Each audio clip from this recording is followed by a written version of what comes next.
بێنەرێ ڕوودا و ئەم کاتتان باش لە ستودیۆ لەگەڵ کۆنسڵی گشتی ئەڵمانیا لە هەولێر دانیشتووم بەڕێز ئەلبەرت فۆن بێکتە کۆنسڵی گشتی ئەڵمانیا لە هەولێر.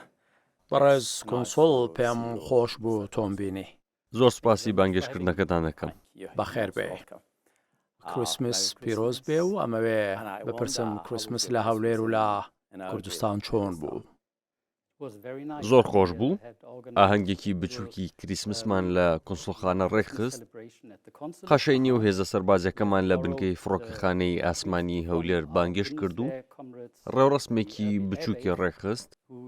دواتریش ئامادەکاریکی زۆر باشمان بۆ خوانێکی خۆشی کریسمس کرد. چۆنە لێرەی چۆن بوو نەگەڕایتەوە ئەڵمانیا لەوێ هەندێک کریسمس وەکو ڕێوڕسمی ئاینی زیاتر بایەخی هەیە؟ بەڵێ هەندێک لە هاوکارەکانمان بۆ کریسمس گەڕاونەتەوە ئەڵمانیا، بەڵام هەندێک هاوکاریش دەبێت لێرە بمێننەوە، ئەوانەی کە ماونەتەوە پێکەوە ئاهەنگمان گێڕن. کللتوری کریسمست لە کوردستان بینی؟ کریسیانی عەنکاوە شەقڵاوە و شوێنانەی ترچوویتە لایەن؟ بەڵێ سەردانمان کردوون، هەروەها بەشداریمان لە ڕێوڕسمێکی کریسمس لە کەنیسەی ئاشووری ڕۆژهەڵات کرد کە زۆر سەرنجڕاکێش بوو. زۆر باشە. پەیوەندیەکی بەهێزی کللتوری و بواری تریش لە نێوان ئەڵمانیا و کوردستان هەیە. ئەمەوێ لەسەر کۆنسڵخانە قسە بکەم. تازەگی ئەمریکا گەورەترین کۆنسڵخانەی لە هەولێر کردەوە. پلانی ئێوە چییە؟ هیچ پلانێکتان هەیە بۆ فراوانکردنی کۆنسڵخانەی ئەڵمانیا لە کوردستان؟ لە ڕاستیدا کۆنسڵخانەکەمان بە پێوەرەکانی ئەڵمانیاش دامەزراوەیەکی گەورەیە. شوێنەکەمان زۆر باشە و زۆر دڵمان بۆ شوێنە خۆشە، بۆیە هیچ پلانێکمان بۆ گواستنەوە بۆ شوێنێکی دیکە نییە. زۆر باشە. ئایا ئەزانی خەڵکی کوردستان زۆر بەرهەمی ئەڵمانیان بەلاوە پەسەندە حەزیان لێتی؟ بازرگانی نێوان کوردستان و وڵاتی ئێوە چۆنە؟ دەبینم کە براندی ئەڵمانی زۆر جێمتمانەیە. پێم وایە ئەوە بۆ کۆمپانیا ئەڵمانیەکان زۆر ئەرێنیە. پێم وایە بازرگانێکی زۆر و هاوردەیەکی زۆر لە ئەڵمانیاوە هەیە. بە بڕوای من ئەوەی پێویستە بیکەین بۆ برەودان و پەرەپێدانی پەیوەندیە بازرگانیەکانمان هەناردەکردنی بەرهەمی زیاتری کوردیە بۆ ئەڵمانیا. هەروەها ئەگەر ژینگەی گشتی بازرگانیش گونجاو بێت و بەرهێنانی زیاتری ئەڵمانی بهێنینە کوردستان بە مەبەستی دابینکردنی هەلی کار بۆ خەڵکو و ڕەخساندنی دەرفەتی کار و یارمەتیدان بۆ هەمەجۆرکردنی ئابووری. کەواتە پلانەکە لەو بارەیەوە چۆنە؟ شتێکی دیاریکراو هەیە بۆ برەودان بە بازرگانی نێوان بەرلین و هەولێر؟ ئێمە بەردەوام کار لەگەڵ ژووری بازرگانی ئەڵمانیا دەکەین کە ئەرکەکەی بریتیە لە برەودان بە پەیوەندیە بازرگانیەکان لێرە. ئێمە پشگیری لە شاندا بازرگانیەکانی هەرێمی کوردستان دەکەین کە دەچنە ئەڵمانیا. بۆ نمونە بۆ پێشەنگە بازرگانیەکان هانی بەشداریکردنی لایەنی ئەڵمانیش لە پێشەنگە بازرگانیەکان لێرە دەکەین. لە سەرەتای مانگی شوباتدا شاندێکی بازرگانی لە ئەڵمانیاوە دەهێنین بۆ بەغدا و هەولێریش. هیوادارین ئەوە ببێتە هاندەرێکی زۆر گرنگ بۆ پەیوەندیە بازرگانیەکانی ئەڵمانیا و کوردستان. هەندێک کۆمپانیا لە کوردستان هەنیا ئەیانەوێ ببنە هاو بەش شەریک بریکار هی کۆمپانیا و براندەکانی ئەڵمانیا. ئەوە ئەکرێت ئاسانە؟ پێم وایە زۆر گونجاوە. وەک باست کرد نێوبانگی براندی ئەڵمانی لێرە زۆر باشە، بۆیە خواستێکی زۆری لەسەر هەیە. پێم وایە ژووری بازرگانی ئەڵمانیا کە نووسنگێکی لە هەولێریش هەیە هەمیشە دەتوانێت لەو بوارەدا زۆر یارمەتی دەربێت. بۆیە ئەگەر ویستێک هەبێت بۆ ئەوی بزانێت کێ دەتوانێت چ جۆرە بەرهەم و کاڵایەک دابین بکات، ئەوە ژووری بازرگانی ئەڵمانیا لایەنە ڕاستەکەی قسەی لەگەڵ بکرێت. ساڵانێکە پرۆسەی چاکسازی و یەکسنەوەی هێزی پێشمەرگە لە کوردستان هەیە. حکوومەتی ئەڵمانیاش ڕۆڵێکی دیاری لەو چاکساز و یەکسنەوەیەدا هەیە. پرۆسەکە چۆنە بینی؟ لێ ڕازیت؟ هێواشە؟ خێرایە؟ چۆنە؟ با بڵێن پرۆسەکە بەو جۆرە نییە کە ئێمە دەمانەوێت. بەڵام باشە کە دەبینین پرۆسەکە بەرەو پێش دەچێت. پێم وایە لەو کاتەوەی ئەم پرۆسەیەمان لەگەڵ هاوپەیمانەکانمان لە هاوپەیمانی نێودەوڵەتی دەست پێ کردووە، پێشکەوتنی گرنگمان بەدەستێناوە بۆ ئێمە شتە گرنگەکە بریتیە لە پاراستنی ئاسایش و سەقامگیری ئەم هەرێمە. پێم وایە هێزێکی یەکگرتووی پێشمەرگە بۆ ئەو مەبەستە ئامرازێکی زۆر گرنگ دەبێت. هەر بۆیە لەگەڵ هاوکارەکانمان لە هاوپەیمانی نێودەوڵەتی کار دەکەین بۆ دڵنیابوونەوە لەوە بە تەواوی نازانین لە دوای کۆتایی ئەرکی هاوپەیمانی نێودەوڵەتی دژی داعش چی ڕوودەدات. بۆیە پێم وایە سیاسەتوانانی کورد و فەرماندە سەربازیەکانی کورد کە سەرپەرشتی هێزەکانی پێشمەرگە دەکەن ویستێکی زۆریان لە خێراکردنی پرۆسەکە و تەواوکردنی یەکخستنەوەی پێشمەرگەدا هەیە. ئەها باشە، وتە پرۆسەکە ئەوە نییە کە ئێمە ئامانەوێت. خاڵی لاوازی لە چیایە؟ پێم وایە هەموو ڕێکخستنەوەیە کاتی دەوێت. تێدەگەم کە لێرە لە کوردستان حیزبەکان ڕاهاتوون پێشمەرگەی خۆیان هەبێت و بیرۆکەی بوونی یەکهێزی پێشمەرگە بۆ تەواوی هەرێمەکە شتێکی نوێیە. بۆیە پێم وایە ئەمە پێویستی بەوەیە بە تەواوی بچەسبێت. هەروەها پێویستە ڕۆحی یەکگرتووی زیاتر لە نێو هێزەکەدا ببینین. باشە، ئێستا ئەمەوێ باسی ڤیزای ئەڵمانیا بکەم. تۆزانی خەڵک لە کوردستان لە عێراق لەم ناوچەیە حەزەکەن بچنە ئەڵمانیا. ئەڵمانیا وڵاتێکی خۆشە. زۆر جاریش گلەیی لەو کەسانە ئەبیسرەیە کە داوای ڤیزاکەن، ئەڵێن پرۆسەکە قورسە، بە زووی وەڵام وەرناگرین، زۆریشیان ڕەتەکرێنەوە. ئەوە بۆچی؟ بابەتەکان پێکەوە گرێدراون. یەکەم، ئێمە ژمارەیەکی زۆر داواکاری ڤیزەمان بۆ دێت. ساڵی 2024 بەگشتی 17,500 کەیسی داواکاری ڤیزەمان هەبوو. ئەوانە پۆلینی جیاوازیان هەیە، ناچمە نێو وردەکاریەکانەوە. بەڵام ئەوەی هاوکارەکانم پێم دەڵێن کە کاری ڤیزە دەکەن ئەوەیە کە بەداخەوە بەراورد بە بەشەکانی دیکەی ڤیزە لە سەرانسەری جیهان، فۆرمی داواکاریەکانی تایبەت بە وەرگرتنی ڤیزا ڕێکوپێک نییە. واتە داواکاریەکان یان ناتەواون یان بەڵگەنامەی ساختان لەگەڵ پێشکەش دەکرێت. پێداچوونەوە بەو بەڵگەنامانەشدا کاتێکی زۆر زیاتری دەوێت بەراورد بە کەیسی ئاسایی.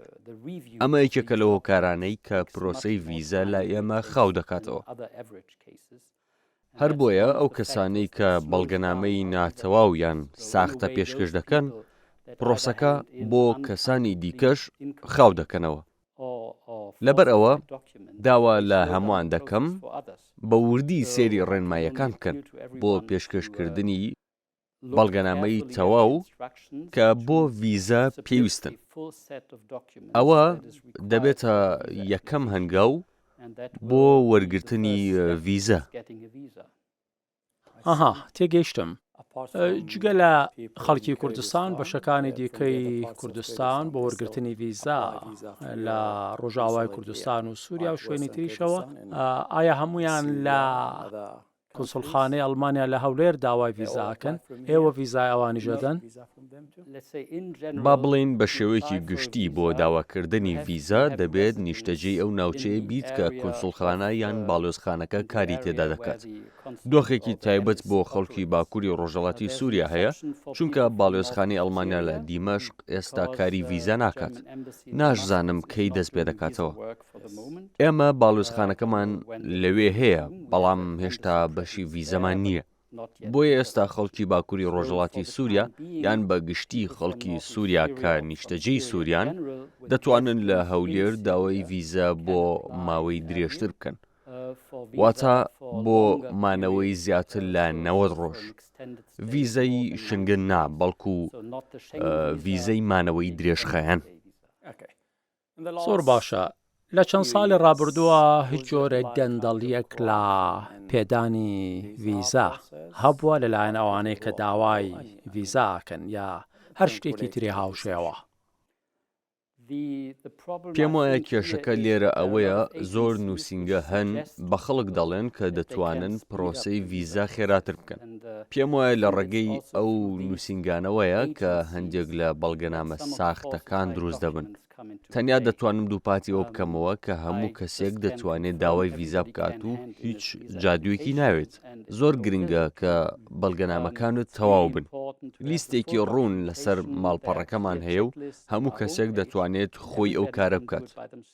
لە کۆتاییدا هەموو کەسێک. نەخێر ناتوانیت بە ئۆنلاین داواکاریەکە پێشکەش بکەیت، بەڵام دەتوانیت لیستەکە بە ئۆنلاین لە ماڵپەڕی کۆنسوڵخانە وەربگری. هەموو کەسێک دەتوانێت داواکاری ڤیزا پێشکەش بکات. شتە گرنگەکە ئەوەیە کە کەسی داواکار بەرپرسە لە داواکردنی ڤیزەکە، نەک ئەو نووسینگەی کە یارمەتی کەسێک دەدات. بۆیە لە کۆتاییدا هەر کەسی داواکار خۆی بەرپرسە لەو بەڵگەنامانەی کە پێشکەش دەکرێن. ئەمە مانای وایە هەندێک نووسینگە بەڵگەنامەی نادروست بە ئێوادەن بۆ وەرگرتنی ڤیزا، یعنی بۆ ئەوەیە بچنە ئەڵمانیا و نەگەڕێنەوە داوای پەنابەری بکەن لەوێ. ڕەنگە هۆکاری جیاواز هەبێت، ئاشکرایە ئەو کەسانەی بەڵگەنامەی ساختە پێشکەش دەکەن ناڵێن بۆچی ئەو کارە دەکەن. ئێمە ژمارەیەکی زۆر پەناخوازمان لە عێراقەوە هەن. لە ئامارەکانماندا جیاوازی لە نێوان خەڵکی نێوەڕاستی عێراق و هەرێمی کوردستان ناکەین، بەڵام هێشتاش عێراقیەکان لە پلەی چوارەمی پەناخوازاندان لە ئەڵمانیا. بۆ داواکردنی مافی پەنابەریش پێویستە بچیتە ئەڵمانیا. ڕێگای نایاسایی هەیە بۆ چوونە ئەڵمانیا، یان خەڵک هەوڵ دەدەن بۆ نمونە ڤیزەی گەشتیاری بەکاربێنن و دواتر داوای مافی پەنابەری دەکەن. سەبارەت بە کورد لە سووریا ڕۆژاوای کوردستان مەبەستم، ئەوان داوای ڤیزای یەکگرتنەوەی خێزانەکەن؟ بەڵێ. ئایا هیچ ئاسانکارێکتان بۆ ئەوانە هەیە کە ماوەیەکە ئیشەکە ڕاگیراوە؟ نەخێر، پێم وایە هەندێک تێکەڵکردن هەبووە. جۆرێکی دیاریکراو لە ڤیزەی یەکگرتنەوەی خێزان هەبوو کە ئێستا ڕاگیراوە. ئەوەش پەیوەندی بە یەکگرتنەوەی خێزانی ئەوانەوە هەیە کە ڕێگەیان پێدەدرێ لە ئەڵمانیا بمێننەوە، چونکە دەکرێت گەڕانەوەیان بۆ وڵاتی بنچینەیی خۆیان مەترسی لەسەر ژیانیان دروست بکات. بەڵام بۆ کەسانی دیکە وەکو کەسانەی کە دایانەوێت لەگەڵ هاوڵاتێکی ئەڵمانی یان کەسێک کە پێشتر مافی پەنابەری لە ئەڵمانیا پێدراوە، یان کەسێک کە بە شێوەیەکی یاسایی لە ئەڵمانیا کار دەکات و مافی مانەوەی لەوێ هەیە و هەتا دوایی، هەموو ئەو داواکاریانە هێشتا بەردەوامن. اینجا چ لە هەرێمی کوردستانی عێراقەوە بن یان لە باکووری ڕۆژهەڵاتی سووریاوە، ئەوە هەر بەردەوامە. بۆ ئەو کەسانەی کە دایانەوێ بچنە لای خزمێکیان لە ئەڵمانیا، ئەگەر ئەو خزمیان بۆ نمونە مافی مانەوەی هەبێت، سنتەرێکی پشتیوانی لەلایەن IOM و پرۆگرامی یارمەتیدانی خێزان هەیە، ئەوان ڕاوێژ دەدەن و یارمەتی خەڵک دەدەن بۆ کۆکردنەوەی بەڵگەنامە پەیوەندیدارەکان. بەڵام ئەو ڕاوێژ و هاوکاریە تەنیا بۆ ئەو دۆخە تایبەتانەیە. حکوومەتی ئەڵمانیا جەخت لە دیپۆرتکردنەوەی ئەوانە ئاکاکە مافی پەنابەریان ڕەت کراوە. ئەم سیاسەتە سەبارەت بە ئێزیدیەکان چۆنە کە بە گەرمی پێشوازیان لێکراوە؟ وەک هەمووتان دەزانن، کاتێک داعش هێرشی کرد، سەرنجی تەنیا لەسەر کورد نەبوو، بەڵکو سەرنجێکی زۆری خستە سەر ئێزدیەکان. ئەڵمانیا ژمارەیەکی زۆری لێوەرگرتن. ئێزیدیەکانیش کوردن. ببوورە؟ ئێزیدیەکانیش کوردن، بەڵام ئاینیان جیاواز. ئەدیکو هەرچۆنێک بێت ژمارەیەکی زۆر ئێزدی هەبوون کە داوای مافی پەنابەریان لە ئەڵمانیا کردووە و مافیان پێدرا. بەڵام ئێستا ئێمە دۆخەکە زۆر جیاواز دەبینین. ئەوانەی مافی پەنابەریان پێدراوە دەتوانن لە ئەڵمانیا بمێننەوە. بەڵام کەسانێک هەن کە داوای مافی پەنابەریان ڕەت کراوەتەوە پێویستە وڵاتەکە بەجێبێڵن، وەک هەر کەسێکی دیکە کە مافیمانەوەی نییە.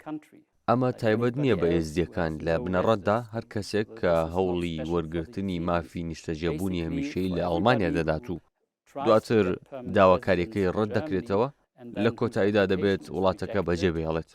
بۆیە ئاگاداریکیان پێدەگات و داوایان لێ دەکرێت خۆیان خۆویستانە وڵاتەکە بەجێبێڵن. ئەگەر نایان کرد، حکوومەتی ئەڵمانیا ڕێگەی خۆی هەیە بۆ گەڕاندنەوەی ئەو کەسانە. باشە، هیچ داتایەکتان هەیە ئایا چەند کەسی ئەڵمانی کە پاسپۆرتی ئەڵمانیان هەیە لە هەرێمی کوردستان ئەژێت. نەخێر لە ڕاستیدا نیمانە چونکە هیچ ناچارکردنێک نییە بۆ ئەوەی خۆیان لای ئێمە تۆمار بکەن، بەڵام ئێمە بۆ مەبەستی ئاسایش و ئەو بابەتانە داوا لە خەڵک دەکەین بە شێوەیەکی خۆویستانە خۆیان لە کوسڵخانە تۆمار بکەن، بەڵام ئەوە بە شێوەیەکی سەرەکی بۆ ئەو ئەڵمانیانەیە کە ڕێگو و ڕیشان لە هەرێمی کوردستان نییە. دەزانین ژمارەیەکی زۆر هاوڵاتی خاوەند و وڵاتی نامە هەن، بەڵام ژمارەکان بە وردی نازانین، گومان دەکەین چەند هەزار کەسێک بن.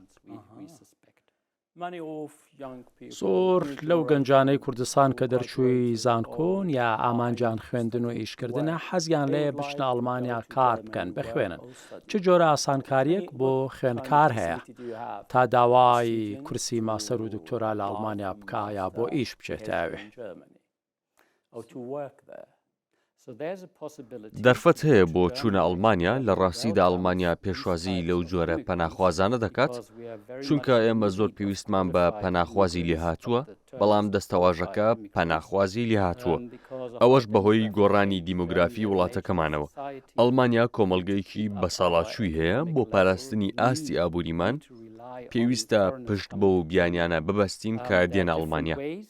ڕێگەی جیاواز هەیە، بۆ نمونە ئەگەر نیازی خوێندنت لە ئەڵمانیا هەیە، دامەزراوەی ئەڵوگۆڕی ئەکادمی ئەڵمانی هەیە کە ڕاوێژ پێشکەش دەکات، بەڵام ویستێکیش بۆ کردنەوەی سنتەرێک هەیە کە دەبێتە هاوئاهەنگیەک لە نێوان ناوەندی ئەڵمانی بۆ هەلی کار و گەڕانەوە و کۆچ لەگەڵ ناوەندی هاوبەشی قەیرانەکان، کە ئەمەی دووەمیان لەلایەن وەزارەتی ناوخۆی هەرێمی کوردستانەوە بەڕێوە دەبرێت. ئەوان نووسینگەیەک دەکەنەوە کە تێیدا ڕاوێژی تایبەت بە کۆچی هێزی کاری لێهاتوو بۆ ئەڵمانیا دەدرێت. زۆر باشە. دۆستێکم هەیە لێرە پەیمانگایەکی فێرکردنی زمانی ئەڵمانی هەیە. ئایوت ئێستا 200 پەرستار هەن خولی فێرکردنی زمانی ئەڵمانیان لای ئێمە تەواو کردووە، بڕوانامەشیان وەرگرتووە، بەڵام هەر لێرەن هێشتا. پرسیارەکە ئەمەیە، میکانیزمی یاسایی چییە بۆ ئەوەی ئەم گەنجانە بۆ ئیشکردن بچنە ئەڵمانیا؟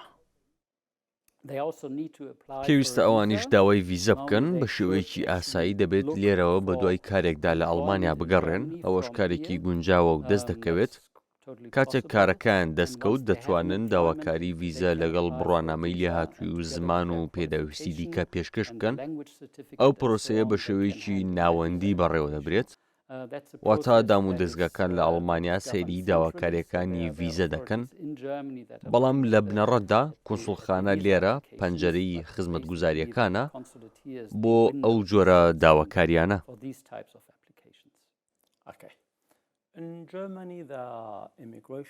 سیاسەتی کۆچبەری لە ئەڵمانیا توند کراوە، وەکو پێشتر ئاسان نییە.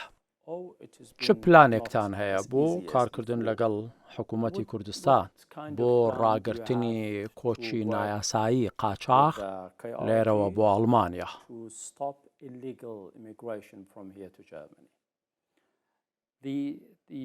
سیاسەتی کۆچی ئەڵمانیا لەم حکوومەتە نوێدا تونتر بووە، ئەوە ڕاستە. لە بیرتانە ئێمە ژمارەیەکی زۆر پەناخوازمان بە تایبەتی لە سووریاوە وەرگرت، زیاتر لە 1 ملیۆن سووریایی لە ماوەی شەڕی نێوخۆی ئەو وڵاتە چوون ئەڵمانیا، بۆ درێژەدان بەو شێوازە بۆ ئەوەی بتوانین پەنابەران وەربگرین. ئەو کەسانەی دەچەوسێنرێنەوە، ئەو کەسانەی ستەمیان لێ دەکرێت، پێویستە ئەوانە زیاتر سنووردار بکرێن کە هیچ بنەمایەکی یاساییان بۆ مانەوە لە ئەڵمانیا نییە. ئەوە هۆکاری ئەو توندبوونەیە. تەنیا دەتوانین ئامۆژگاری خەڵک بکەین کە واز بێنن لە کۆچی نایاسایی بۆ ئەڵمانیا، چونکە ئەوە زۆر مەترسیدارە، تێچووی زۆرە. هەروەها بەڕاستی دەرفەتی وەرگرتنی مافی پەنابەری لە ئەڵمانیا زۆر کەمە، چونکە پێویستە بتوانیت بیسەلمێنی کە لە ڕووی سیاسیەوە ڕوبەڕووی چەوسانەوە بوویتەوە. هەر بۆ ئەو قسەی کە دەرفەتی کەمی ئابووریم لە هەرێمی کوردستانی عێراق هەیە، هۆکارێک نییە بۆ ئەوەی داوای مافی پەنابەری بکەیت. هەروەک گوتم، ڕێگە هەیە بۆ ئەوەی کرێکاری لێهاتوو شارەزا بچنە ئەڵمانیا و پێویستە ئەو ڕێگەیانە بەکاربهێنرێن بە مەبەستی وەرگرتنی ڤیزە و چوون بۆ ئەڵمانیا بە شێوەیەکی یاسایی. ئەوە ڕێگەیەکی زۆر باشترە بۆ دڵنیابوون لەوەی کە ئەوەی دەتەوێت بەدەستی دەهێنیت، نابێت پشت بە ئامۆژگاریە و کەسانە ببەستیت کە سوود لە چوونی تۆ بۆ ئەڵمانیا بە ڕێگەی نایاسایی وەردەگرن. وت لە ساڵانی ڕابردووە لە وەختی شەڕی سووریا و عێراق و ئەمانەیە زیاتر لە 1 ملیۆن پەنابەرمان وەرگرتووە لە ئەڵمانیا. دوای ئەو چەند ساڵە پێت وایە کۆمەڵگەی ئەڵمانی سوودێکی زۆری لەم خەڵکە وەرگرتووە یا تێڕوانینی تۆ چییە؟ هی کۆمەڵگەکە چییە سەبارەت بەم هەموو بیانیەی لە وڵاتی ئێواژی؟ زۆر لەو سووریاییانەی کە هاتوونەتە ئەڵمانیا بە شێوەیەکی باش لەگەڵ کۆمەڵگە تێکەڵ بوون. بۆ نمونە ژمارەیەکی زۆر پزیشک هاتوون، پێم وایە زیاتر لە 6,000 پزیشک لە سووریاوە هاتوون کە ئێستا بەشێکی گرنگی سیستمی تەندروستی ئێمە پێک دێنن. هەروەها پەرستار لە سووریاوە هاتوون. هەوڵ دەدەین خەڵک تێکەڵی کۆمەڵگەکەمان بکەین. بەڕاستی شتێکی زۆر باشە کاتێک ئارەزوویەک بۆ تێکەڵبوون دەبێت، چونکە وە گوتم ئێمە بۆ بازاڕی کار، بۆ سیستمی کۆمەڵایەتیمان، بۆ سیستمی تەندروستیمان پێویستمان بۆ خەڵکێ. زۆر دڵخۆشین پێیان چونکە کولتوری ئێمە دەوڵەمەند دەکەن، بەڵام هەندێک کەس هەن کە ناتوان بمێننەوە چونکە نەهێنەوێت تێکەڵ بن یان کێشان لەگەڵ تێکەڵبوون هەیە. ئێمە هەوڵ دەدەین یارمەتیان بدەین بۆ گەڕانەوە بۆ وڵاتەکانیان، هەوڵ دەدەین یارمەتی وڵاتان بدەین بۆ ڕەخساندنی دەرفەتی گەڕانەوەی سەرنجڕاکێش و بەسوود.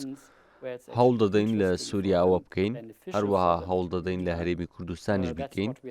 بۆ نمونە قوتابخانەیەکی تایبەتی ئەڵمانیمان هەیە کە نزیکەی 200 قوتابی لە خۆ دەگرێت، بە شێوەیەکی سەرەکی خزمەتی ئەو کەسانە دەکات کە لە ئەڵمانیاوە گەڕاونەتەوە بۆ هەرێمی کوردستان. نەک لەبەرەوەی ناچار کراون، بەڵکو ئەم قوتابخانەیە هاندێکی گرنگە بۆ خەڵک تاوەکو بڵێن سیرکە من دەتوانم لە هەرێمی کوردستان و لە هەولێر پەروەردەیەکی باش بۆ منداڵەکانم دابین بکەم کە لە سیستمی قوتابخانە ئەڵمانیەکاندا دەستیان پێکردو. بەڕێز کۆنسۆڵ، وەختێ باسی تێکەڵبوونی پەنابەرانەکەی بە کۆمەڵگەی ئەڵمانی، بۆ نمونە ژنێک تەمەنی 6 ساڵە وەکو خەسووم چۆن نەتوانێت لە کۆمەڵگەی ئێوەیە تێکەڵ بێ لە کاتێکە هەموو تەمەنی لە ناو کۆمەڵگەیەکی ترا بووە، پەروەردەی جۆرێکی ترە، کللتوری جۆرێکی ترە ئەوروپی نەبووە. چۆن ئەم جۆرە کەسانە ئەتوانن تێکەڵ بن؟ پێم وایە ئەوە هەمیشە بڕیارێکی زۆر تاکە کەسیە. دیارە یەکەم شت دەبێت کەسێک لەو تەمەنەدا لە خۆی بپرسێت ئایا من بەڕاستی لە ئەڵمانیا دڵخۆش دەبم؟ چونکە ئەگەر هەموو ژیانم لە هەرێمی کوردستانیان لە سووریا و شوێنی دیکە بەسەر بردبێت ئایا دڵخۆش دەبم؟ بۆچی دەمەوێت بچمە ئەڵمانیا؟ بەڵام پێم وایە لە هەمان کاتدا تەنانەت لەو تەمەنەشدا ڕێگە هەن بۆ تێکەڵبوون لە ئەڵمانیا. ئەوە پرسی تەمەن نییە. دیارە لە تەمەنی 6 ساڵیدا دۆزینەوەی کار و شتی دیکە قورسە ئەگەر لە سیستمی ئەڵمانیدا نەبوو بیت. من هیچ کەسێک لە پرۆسەی تێکەڵبوون لەوێ بەدەر ناکەم، بەڵام دیسانەوە ڕەنگە چانسی زۆر کەم بێت، جگە لەوانەی بۆ نمونە دایانەوێ بگەنە هاوژینەکانیان کە پێشتر لە ئەڵمانیا بوون. بەڕێز کۆنسۆڵ، پرسیارێکی تر هەیە بە ئاویش بکەم. ئەزانی زیاتر لە ساڵێکە پێم وایە 14 مانگە هەڵبژاردننی پارلەمان لە هەرێمی کوردستان کراوە، بەڵام تا ئێستا حکوومەتی تازە پێک نەهێنراوە. ئێوە سەرکردەکانی کورد لە هەردوو لا پارتی یەکێتیە بینن. ئەوان چی ئەڵێن؟ قسەی ئێوە چییە؟ ئەوەندەی ئێوە بزانن پلانی داهاتوو بۆ پێگەێنانی حکوومەتی تازە چییە؟ ئەو پامەی کە بەردەوام پێم دەگات ئەوەیە کە کاری لەسەر دەکەن. دەبێت بڵێم ئێمە پێمان وایە زۆر گرنگە کە حکوومەتێکی نوێ بە خێرایی پێک بهێنرێ. چەند هۆکارێکن، یەکێکیان دیارەکە متمانەیە بە پرۆسەی دیموکراسی. ئەگەر هەڵبژاردنت هەبێت و دواتر هیچ شتێک نەگۆڕێت ئەوە کێشەیە. بۆ ئەوەی خەڵک ببینێت کە دەنگەکان هەژمار دەکرێت، گرنگە ببینێت کە گۆڕانکاریەک لە ئەنجامی هەڵبژاردنەوە لە پێکهێنانی حکوومەت هەیە. بەڵام پێم وایە پرسێکی سیاسی دیکەش هەیە کە پێویستە بەرژەوەندەکانی هەرێمی کوردستان بپارێزرێن. پێم وایە حکوومەتێکی یەکگرت و حکوومەتێکی ڕەوا کە بە هەڵبژاردننی دیموکراسی ڕەوایەتی وەرگرتووە زۆر بەهێزترە. ئێستا پێکهێنانی حکوومەت لە بەغدا هەیە، گفتوگۆی زۆر لە نێوان هەولێر و بەغدا لەسەر شتی جیاواز دەکرێت.